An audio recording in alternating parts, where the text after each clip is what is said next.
گل رحمان ایک یتیم لڑکا تھا جو اپنی ماں کے ساتھ ایک کچی آبادی میں واقع چھوٹے سے گھر میں رہتا تھا۔ اس کے والد مزدور پیشہ تھے جو 2 سال پہلے ایک حادثے میں ہلاک ہو گئے تھے۔ والد کی موت کے وقت گل رحمان کی عمر 11 سال تھی اور وہ 6ٹھی جماعت کا طالب علم تھا۔ اس کی ماں لوگوں کے گھروں کے کام کرنے لگی اور اس طرح اپنا اور اپنے بیٹے کا پیٹ پالنے لگی۔ اس نے گل رحمان کی تعلیم کا سلسلہ جاری رکھا۔ گل رحمان فجر کی اذان ہوتے ہی اپنی ماں کے ساتھ اٹھ جاتا اور مسجد جا کر نماز ادا کرتا۔ مسجد جاتے ہوئے وہ روزانہ ایک لڑکے کو کوڑے دان میں سے ردی، کاغذ، پلاسٹک کی بوتلیں، خالی ڈبے وغیرہ چنتے ہوئے دیکھتا۔ ایک صبح گل رحمان نے لڑکے سے پوچھا، تم ردی اور کچرا وغیرہ اکٹھا کر کے کیا کرتے ہو؟ لڑکے نے بتایا، یہ میں ٹھیکے دار کو بیچ دیتا ہوں، وہ مجھے ان ردی کی چیزوں کے 200 روپے دیتا ہے۔ گل رحمان کے ذہن میں اچانک یہ بات آئی کہ اگر وہ بھی یہ کام کرے تو اسے بھی روزانہ اتنے ہی روپے مل سکتے ہیں۔ اس نے اپنی ماں سے اس کام کا ذکر کیا تو انہوں نے منع کر دیا۔ وہ روزانہ اپنی ماں کو اس بات پر آمادہ کرنے کی کوشش کرتا کہ وہ اسے کام کرنے کی اجازت دے دے۔ آخر ماں نے ایک دن اسے اجازت دے ہی دی، مگر اس شرط کے ساتھ کہ اس کی پڑھائی کا نقصان نہ ہونے پائے۔ اب اس کا یہ معمول بن چکا تھا کہ وہ صبح سویرے اٹھ کر اپنے علاقے کے کوڑے دانوں سے ردی، کاغذ، خالی ڈبے، بوتلیں اور دوسری چیزیں اکٹھا کرتا اور گھر آ کر رکھ دیتا، پھر ناشتہ کر کے اسکول چلا جاتا۔ شام کو جمع شدہ ردی ایک تھیلے میں ڈال کر ٹھیکے دار کو دے آتا۔ دسمبر کا مہینہ تھا، شدید سردی پڑ رہی تھی۔ ابھی اجالا پوری طرح نہیں پھیلا تھا، لیکن گل رحمان معمول کے مطابق صبح سویرے کام کے لیے گھر سے نکل پڑا۔ گل رحمان کوڑے دان سے ردی وغیرہ اٹھانے میں مصروف تھا۔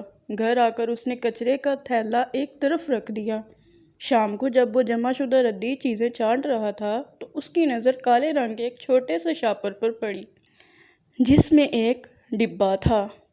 اس نے جب وہ ڈبہ کھولا تو اس میں سونے کا ایک چھوٹا سا ہار اور 2 بندے دکھائی دیے۔ اس نے وہ ڈبہ فوراً اپنی ماں کو دکھایا اور پوچھا، ماں یہ ڈبہ مجھے کوڑے دان سے ملا ہے، اس میں سونے کا ہار اور 2 بندے ہیں، اب آپ بتائیں کہ میں اس کا کیا کروں؟ ماں نے کہا، بیٹا یہ کسی کی امانت ہے، شاید کسی نے غلطی سے گھر کے کوڑے کے ساتھ ہی اسے بھی پھینک دیا۔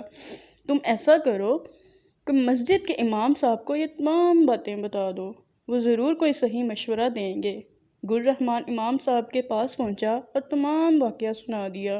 امام صاحب نے گل رحمان سے کہا کہ وہ کسی اور سے اس کا ذکر نہ کرے، کل جمعہ ہے، وہ نماز جمعہ پڑھنے آئے تو احتیاط سے ڈبہ شاپر میں رکھ کر انہیں دے دے۔ گل رحمان نے ایسا ہی کیا۔ امام صاحب نے ڈبہ اپنے پاس رکھ لیا اور نماز سے پہلے یہ اعلان کیا کہ گل رحمان نامی ایک لڑکے کو محلے کے کوڑے دان سے ایک ڈبہ ملا ہے جو اس نے امانت کے طور پر میرے پاس رکھوا دیا ہے۔ اس میں سونے کی کچھ چیزیں ہیں، جن صاحب کا یہ ڈبہ ہو وہ نماز کے بعد نشانیاں بتا کر مجھ سے لے جائیں۔ نماز کے بعد ایک صاحب نے امام صاحب سے کہا کہ وہ ڈبہ میرا ہے، میں بتا سکتا ہوں کہ اس ڈبے میں کیا کیا ہے۔ امام صاحب کے پوچھنے پر انہوں نے وہی چیزیں بتائیں جو ڈبے میں تھیں۔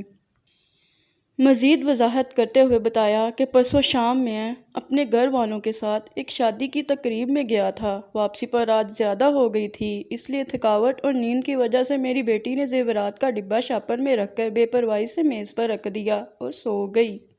وہ زیورات شاید اس کا ہاتھ لگنے سے میز پر سے کسی طرح نیچے رکھے ڈسٹ بن میں گر گئے۔ میں نے صبح ڈسٹ کا کچرا دوسرے کچرے کے ساتھ کوڑے دان میں پھینک آیا۔ شام کو دفتر واپس گھر آیا تو معلوم ہوا کہ وہ ڈبہ جس میں ہار اور بندے تھے وہ نہیں مل رہا ہے۔ اللہ کا شکر ہے کہ گل رحمان کی ایمانداری کی وجہ سے وہ زیورات اب تک محفوظ ہیں۔ امام صاحب جب پوری طرح مطمئن ہو گئے تو چند نمازیوں کی موجودگی میں وہ زیورات ان صاحب کے حوالے کر دیے۔